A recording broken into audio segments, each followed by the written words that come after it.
You know, watching someone eat soup isn't very exciting, really. But when you know they've ridden for 2.5 months and 16,000 miles all the way across America, Central America and South America to the top of the Andes at 15,000 feet, to a place you might consider is in the middle of nowhere, I suppose it's got a slightly different cachet. Yeah, bit of llama. Nice.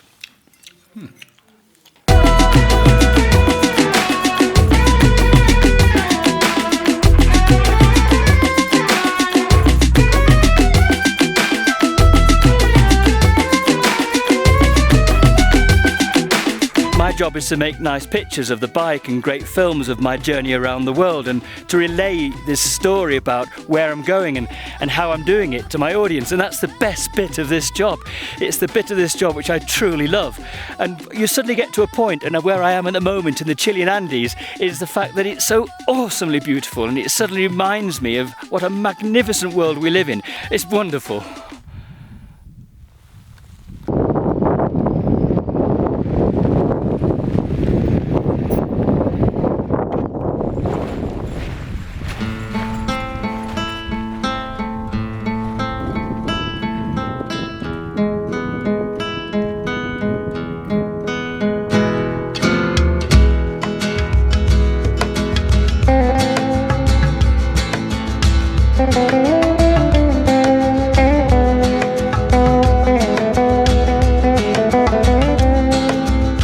Back on the road now, and you know that you love that feeling when you're about to start a new ride and you've checked the bike, it's all okay, and you're all loaded, you're happy, and you're going on quite a dramatic ride, which is in this particular instance across the Andes.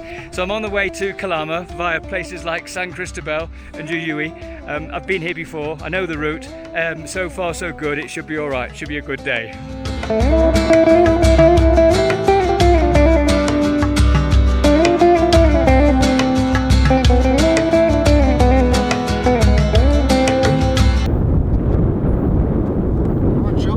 Yes, please.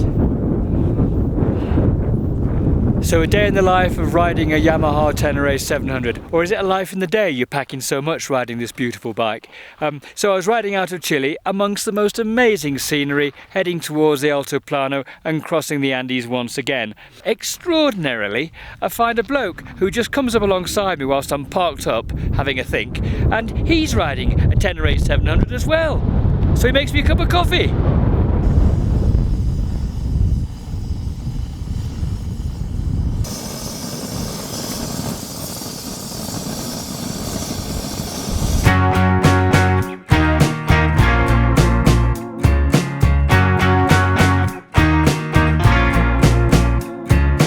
You know that person that stands in the doorway at a party and doesn't seem to move? Well, the geeks will rule the world because he's rather clever. Because the whole party has to pass through that doorway in order to get to where it needs to get to, and he doesn't have to move.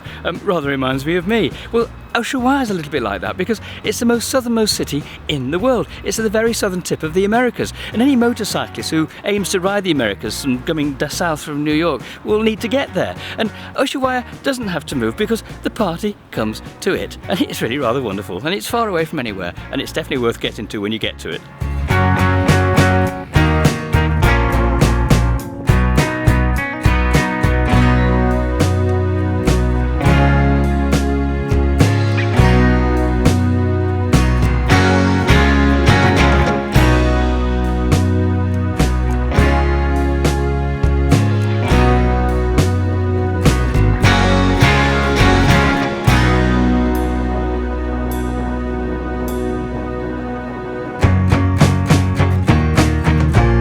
So what does a journey like this mean to any motorcyclist, and what does it mean to me?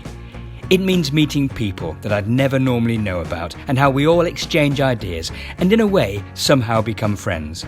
It means riding my bike to places which in my wildest dreams I never thought I'd visit, then come home with heroic tales and great stories.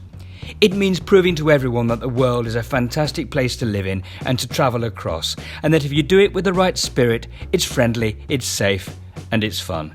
Until the next time, take care.